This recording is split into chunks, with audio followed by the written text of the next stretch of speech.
Huh? What's that smell? As I got on the bus to head home, a pungent odor hit my nose. I searched for the source and noticed a familiar woman. Despite wearing brand-name clothes, they were dirty. Realizing there must be a reason, I approached her and spoke. "Long time no see." I invited her to my place, offering a bath, meal, and warm bed. 13 days later, the CEO of a client company visited my home. "I'd like to headhunt you. My name is Ethan Thompson." Not to brag, but in high school, I was as popular as a pop star. You might imagine a star athlete, but I'm not particularly athletic. I played volleyball in high school, but it wasn't a powerhouse school. I only made the bench in my third year and never played in an official match. My looks aren't particularly outstanding either. Despite playing volleyball, I'm only a little taller than average. I consider myself average looking. However, my college friends described me as cool. Personally, I feel lacking in cooperation might be more accurate, but I appreciated that others cite positively. Ethan just somehow attracts women, you know. My classmates must have found it puzzling too. It may sound sarcastic, but I didn't understand it myself. Or rather, I wasn't interested. While most guys would feel proud to be hit on by women, I prioritized studying for my future and landing my dream job over romance. In my junior year of college, I became fully focused on job hunting. Internship offers were plentiful in the fall and winter, so I actively participated. But in my senior year, a turning point arrived in my romance-free college life. I met my destined woman. The moment we met, a heart-wrenching shock hit me. They say falling in love is like being struck by lightning or an electric shock. It must be the same thing. Her name was Olivia Fisher. Fisher was truly beautiful. I heard she was chosen as Miss Campus in her sophomore year. I didn't even know that. We must have passed each other on campus, but with no interest in romance, I hadn't noticed. Yet even now, having experienced my first love, my top reason for being in college is still my future. I'm working hard to join my desired company with good conditions. That's why studying is most important to me. Getting distracted by a pretty girl is secondary. Huh? Ethan, your first choice is Greenleaf planning too. Yeah. But if you said too, does that mean you're aiming for Greenleaf planning, Fisher? Yes. I see. Well, let's both do our best to get hired by Greenleaf planning. Call it coincidence or fate. We took written exams and participated in group discussions together, talking more as we pushed each other to improve. Greenleaf Planning is a company that preserves good old culture, isn't it? Yeah. They're a major corporation but not snooty. They also put effort into revitalizing local communities. Hey, Ethan, can I hear about your hometown? What kind of place is it? It's a nice place. Not too urban, not too rural. Oh, and the water is clean and delicious. Sounds lovely. My area is a basin, so summers are insanely hot. Winters are cold too. Classic basin issues. We bonded over talking about our hometowns. In the sweltering midsummer heat, seeing Fisher recalling her hometown and smiling despite being drenched in sweat, I thought again. I really do like Fisher after all. Even as I studied, I realized I was still in love with Fisher. But even so, I liked our current relationship. Rather than becoming lovers, I didn't want to ruin this bond where we could be open with each other, like comrades. Maybe it was my indecisiveness that didn't do me any good. After that, Fisher and I both got busy with job hunting. By October, when job offers were being decided, our contact had completely ceased. I wonder what happened to Fisher. I felt lonely not being able to see her face. But Fisher probably had other friends too. Maybe she was enjoying her last moments of college life. That time is precious in life. I didn't want to interfere. With that thought, I ended up never contacting her myself. I officially received my offer from my top choice, Greenleaf Planning, in October and decided to make the most of my remaining college life. Then came Greenleaf Planning's welcome ceremony. Fisher wasn't there either. Her absence from such an important event made me realize what that meant. I thought about mustering the courage to contact her, but I didn't know what to say. Feeling that awkwardness, I reached graduation day, and thus, my first love quietly came to an end. I didn't have time to grieve over a love that ended so fleetingly. The reason is simple. Greenleaf Planning, the company I had worked so hard to get into as my first choice, turned out to be the epitome of a sweatshop. My boss, who was all smiles at first, showed his true colors within a week and started pushing unreasonable demands on me. If it was just being bossed around, I could have separated it as just work, but there were so many unreasonable things and absurd requests that I regretted joining this company every day. However, the company had good reviews at the job fair, and there's no way I couldn't have noticed it was a sweatshop. Amidst that, I was relieved that Fisher wasn't working at this company. I was sad not being able to see my first love, but I didn't want her working in a place like this. My life since joining this company has been so awful that I seriously wonder if this is even a human life. On a good morning, I wake up in my bed. On a bad one, I wake up at the entrance. Why? Because I come home the previous night and fall asleep right at the entrance from exhaustion. I hurriedly get ready in the morning and eat breakfast at a cafe. This is the only peaceful time I can secure for myself. Before going to work, I buy rolls that I can eat with one hand for lunch. I have to eat lunch while working every day, so if I don't prepare it in the morning, I'll end up skipping lunch. No matter how much I work, there's always a mountain of paperwork prepared, and the daily quotas are so strict that there's no way to finish in one day. Despite that, my boss dumps menial tasks that he could do himself on me and nitpicks tiny mistakes to scold me.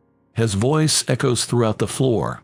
Even if it's not about me, it dampens my mood and slows down my work. Of course, I can't leave at the regular time. I go home on the last train almost every day.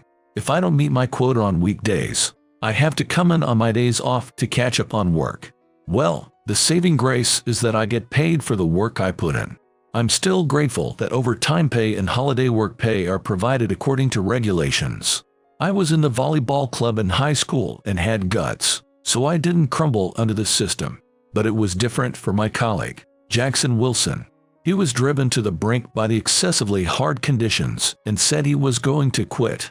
When he joined the company, Jackson had the same hopeful and motivated expression as I did. He probably had no suspicion that this company was a sweatshop. But when he said he was quitting, Jackson had lost a lot of weight and even seemed to have lost his vitality. Thank you for everything, Ethan. Jackson, take care at your new place. Yes, but I intend to get proper revenge. Huh? My dad's a lawyer. He said if I tell him everything they've done, we can sue and win. Jackson, who smiled, had a truly refreshed face. A few months later, Jackson's father, Henry Wilson, quickly cornered our bosses. The multiple employees who had been harshly scolding us were exposed. Several of them were fired from the company and left. All right, we're finally free from the unreasonableness. Such voices rose from here and there, but I was just exhausted. Just because those few people were gone didn't mean the workload would decrease. On the contrary, the number of workers decreased, so the burden would fall on us, and no one had the leeway to help each other. Those who remained were desperate with their own work and couldn't do anything about it. Sigh. This company is the one I had always wanted to join. The troubles that had been weighing me down were gone, and I should have been able to do the work I wanted, but for some reason, my fatigue only kept building. Come to think of it, why did I want to join this company in the first place? Once I started thinking that, I seriously began considering changing jobs. Even so, I thought that if I kept working at Greenleaf Planning, I might run into Fisher by chance. With that unlikely dream in mind, I worked hard at the tasks I was given. In the midst of that, I became acquainted with a certain client. That client was a major player, and my colleagues and I were determined not to lose them. Above all, their representative, Liam Bailey, provided us with information. Our CEO, Mr. Johnson, has a quiet personality, but he apparently likes going to lively places. Oh, is that so? He seems to get in a good mood when he sees people around him happily drinking and having fun. Well, since he's like that, how to make the other person enjoy themselves is more important than what will make himself happy. I nodded along to Mr. Bailey's words. That's why he has the mindset of livening up and energizing the local area, letting those around him have fun first, and Mr. Bailey, who spoke like that, must have also truly respected Mr. Johnson and sympathized with his way of thinking. I felt the same. I strongly resonated with Mr. Johnson's ideas. Come to think of it, people often said I was cool too. That means being dry, but I like lively places too. As I thought deeply about that, I sincerely hoped to meet Mr. Johnson if the opportunity arose. Since they were an important client to begin with, I had looked into Mr. Johnson a bit. Wow, amazing. Mr. Johnson was a famous person who appeared in the media. He was featured in magazine articles and was an entrepreneur everyone was paying attention to. I want to meet this person. My desire to meet Mr. Johnson gradually grew stronger, and I started thinking about changing jobs to his company. Compared to back then, the workplace environment had eased up quite a bit, and I rarely went home on the last train anymore. On this rare day, I worked a bit of overtime and got on the bus to go home to my neighborhood. A pungent smell, or frankly, a foul odor hit my nose, and I reflexively looked around the bus. There were few passengers, and the source of the stench was quickly found. In the back seat of the bus, a woman was sitting hunched over. Realizing she was the cause, I couldn't help but look at her. Is she homeless? Her clothes were dirty, and her shoes looked like she had been wearing the same pair for a long time. They were so worn out, it was hard to call them clean. But thanks to this job, I had become able to tell the maker and rank of brand items that I had no interest in as a student, even at a glance. The things she's wearing. They're all high-end brands, aren't they? Not the kind of brand items you'd buy with your first paycheck, but the rank you'd finally buy with your bonus. If they weren't dirty, you'd think she was some rich girl, but the fact that she's giving off this much of a stench means she probably hasn't bathed in days. The other bus passengers couldn't approach the woman in her unusual state and were huddled in the front seats. I tried to avert my gaze from her too, but when the bus shook, I caught a brief glimpse of her face. She wasn't wearing any makeup. Her face was dirty, and her hair was a mess. Even so, I could never forget that face. The woman I had always yearned for. She was Olivia Fisher. Convinced, my feet instinctively moved towards Fisher. In the swaying bus, I stood in front of Fisher without hesitation, confirmed it was her, and sat down beside her. Why? It was a soft murmur, but it definitely reached my ears. From that reaction, it seemed Fisher remembered me too. I didn't respond to that murmur and silently looked over her entire body. As I moved my gaze from her head to her face, from her clothes to her left hand, her shoulders trembled. On the ring finger of her left hand was a platinum wedding ring. I see. So that's how it was. I had intended to ask, "Are you okay?" But the shock left me unable to even speak, and all I could do was stare at Fisher. Fisher was the first to speak. "Long time no see." Right. In response to that question, in response to Fisher's voice that I hadn't heard in a long time, I reacted. "Oh, yeah. Long time no see. What's going on? Did something happen?" I finally managed to ask just that. "Ethan." Fisher sniffled and quietly shed tears, and I couldn't bear it.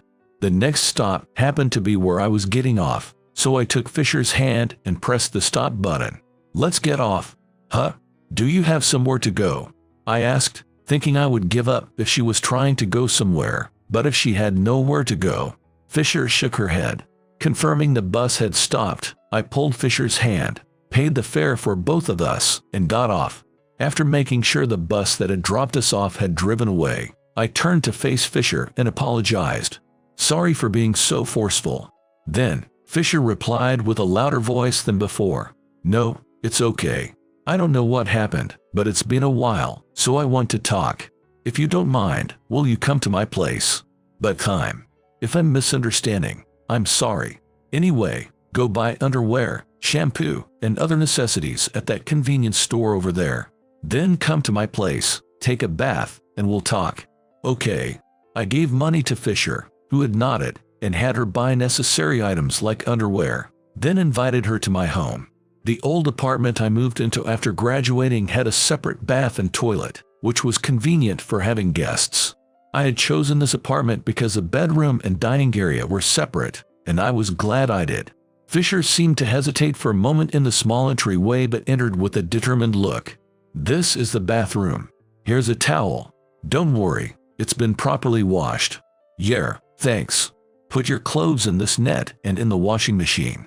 "Oh, they're machine washable, right?" Probably. Change into these sweatpants. They're from high school, but they've been washed. Here's the hairdryer.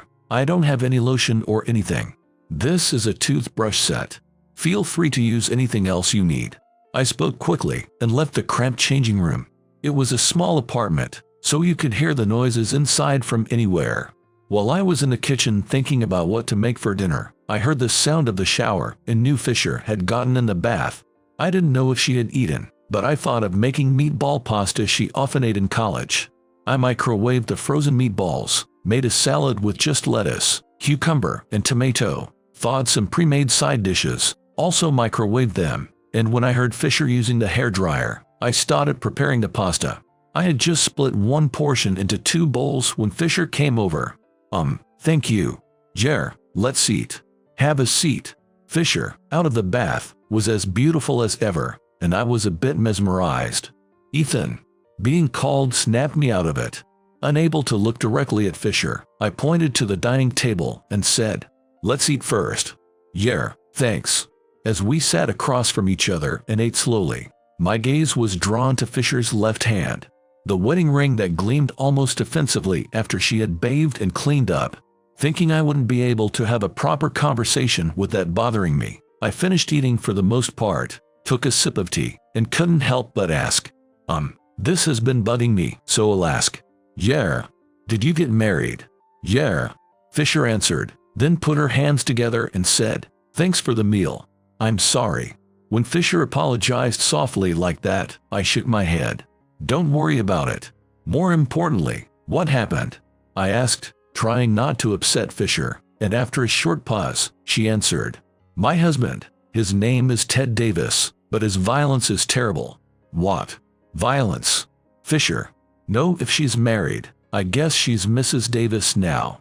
To avoid confusion, I'll call her Olivia." Olivia hurriedly waved her hand at me as I spoke in a low voice. "Oh, when I say violence, I don't mean hitting or kicking. Economic abuse is what it's called." "Yeah." He has a bit of an old-fashioned mindset that a wife should not work and just take care of the house. So I became a housewife. But he barely gives me money for food or daily necessities. Even a college student living alone needs more. And when I say I want a bit more for living expenses, he gets angry and says, "If you use your head, you'll figure it out." That's awful. Yeah. So I've been living in fear of my husband every day. As I watched Olivia say that, I quietly listened. "How did you meet your husband?" "Maybe around the time I got close with you, Ethan. His parents and my parents became friends. He was the son of a good family, and before I knew it, the talk had progressed to engagement." "I see. I was actually working hard to get into greenleaf planting too, but my parents strongly encouraged me to get married. More than anything, my dad said, I want to see my daughter in a wedding dress. My parents had been good to me, so I wanted to make my dad happy. Thinking about the future too, I chose to marry my current husband. I had noticed since college that Olivia cherished her parents. I'm an idiot, aren't I? I should have thought it through more. My husband really works at a good company, and our future is secure. I thought if I considered the future properly instead of being with the person I love, my husband would be better. I'm such an idiot." Olivia muttered. She didn't want to make her parents sad, but she also seemed to think she needed to face her own mistakes. But I couldn't take that life anymore. Before I knew it, I had run away with the meager living expenses my husband had given me, without even taking my phone. "Isn't your husband looking for you?" "No. He's very concerned about appearances and has a strange sense of pride. He's stingy with living expenses, but he insists on giving me brand name everything to wear, so I'm sure he hasn't filed a missing person report. I can say that with certainty." Apparently, it had been a few days since Olivia had run away from home. Listening to Olivia's story, I was filled with nothing but regret. Just because it was awkward, I didn't contact her myself and just kept waiting, hoping she would contact me or I would run into her somewhere. Angry at my passive self, I was filled with remorse. "I'm sorry. I should have at least contacted you." I apologized to Olivia as I shed tears. "No, it's not your fault, Ethan. Hey, let's talk about something fun instead." At Olivia's suggestion, we got excited talking about our hometowns. It was as if we had gone back to our college days. Then, use this bed, okay? I changed the sheets to new ones too. I'm so happy. It's been a while since I've been able to sleep in a warm bed, Olivia said gratefully, and she must have been exhausted because she fell asleep immediately. I laid out a mattress in the dining room and lay down, thinking back on our earlier conversation. Come to think of it, she mentioned something about being with the person she likes. So she had someone she liked. I fell asleep with a slight shock in my heart. The next day, I decided this couldn't go on, so I asked Olivia for her contact information and got in touch with her parents. I introduced myself and briefly explained what had happened the day before, and her mother on the phone seemed quite surprised. I can't believe it. I'll come pick her up right away. Her father was away on a business trip and couldn't come due to the distance, so Olivia's mother really did come right away. I thought I should have a proper talk with Olivia's mother too, so I called my company and took the day off. The company, which was no longer as much of a sweatshop as before, had started allowing for last-minute days off, which was really great. When Olivia's mother arrived that afternoon, she thanked me deeply as soon as she saw my face. Thank you for taking care of Olivia. Ethan, thank you so much. The two of them said that and left. And then, 13 days later, a certain man came to visit my house after I got home from work. The doorbell rang, and I wondered who it could be at this hour as I opened the front door. When I saw the man standing there, I froze in surprise. What? Excuse me. Is this the residence of Ethan Thompson? I straightened my exhausted body and replied energetically. The man who had come to visit was none other than Mr. Johnson, the CEO of the company I had always admired. I couldn't believe that Mr. Johnson, whom I had only ever seen in the media, was now standing right in front of me, and I froze in place. Sorry to bother you so late at night. May I have a moment of your time? Oh, yes. Please come in. It's a bit of a mess. Still not quite understanding what was happening, I invited Mr. Johnson into my apartment and offered him some tea, saying, "It's just some cheap tea, but please." "Thank you. I appreciate it." Mr. Johnson said that and quietly took a sip of the tea. I sat down in front of Mr. Johnson, wondering what to do, when Mr. Johnson smiled kindly and thanked me. "Thank you for helping my daughter the other day." "What? Olivia Davis?" "No, it's Fisher now that she's divorced." "Olivia Fisher is my daughter." "What? But you're Mr. Johnson, right?" "Oh, you know who I am." "Yes. I work for Greenleaf Planning." "Ah, I see." Mr. Johnson seemed to understand after I said that. "The reason our last names are different is because I took my wife's name when we married. My real name is Fisher. I use my former name Johnson for work-related reasons." "I see." I had heard of people needing to use their former names for work, but I couldn't hide my surprise at seeing someone actually doing it right in front of me. "So, my daughter is doing well at home now." I reacted with a start to Mr. Johnson's words, and he smiled and nodded. "Her parents over there took our side. Apparently they disowned Thomas, telling him you are no son of ours. Word got around to his workplace too, and apparently Thomas is having a hard time as the husband whose wife ran away." "I see." The house they were living in was apparently provided by her parents, but he got kicked out and is now living in a cheap apartment. "We plan to properly demand compensation for the pain he caused our daughter." Well, considering everything got settled within 10 days of the incident coming to light, I'd say things have calmed down for now, which is why I came to report the situation. It must have been really tough to get everything settled after that. These days, it's common for people to make a fuss and refuse to agree to a divorce. I've already consulted with a lawyer. It seems it will take some time for everything to be fully resolved, but the divorce papers have already been filed. That's a relief. I'm glad to hear it. I had really been worried about Olivia. I had only known her from college, so I had been concerned about her all this time. After that, Mr. Johnson and I talked more about Olivia. "You're really a good man." When he suddenly said that, I wondered what he meant, and then he said, "I want to headhunt you for our company," which made me freeze in surprise again. It was a dream headhunting offer from the very company I had been wanting to change jobs to, and for it to be Mr. Johnson's company of all places, it seemed too good to be true. It's an incredible offer, but is it really okay? What do you mean? Wouldn't it be better to do a proper interview and such? When changing jobs, the hiring side needs to carefully consider it too. What are you talking about? I, the CEO, am the one who wants you. There's no need for an interview, Mr. Johnson said with a laugh, and it made me happy. Also, my daughter's emotional wounds still haven't healed. I'd appreciate it if you could be someone for her to talk to. Saying that, Mr. Johnson gave me Fisher's contact information and left. Feeling like too much had happened and it was all like a dream, I tried pinching my cheek, but I felt a definite pain and realized again that it wasn't a dream.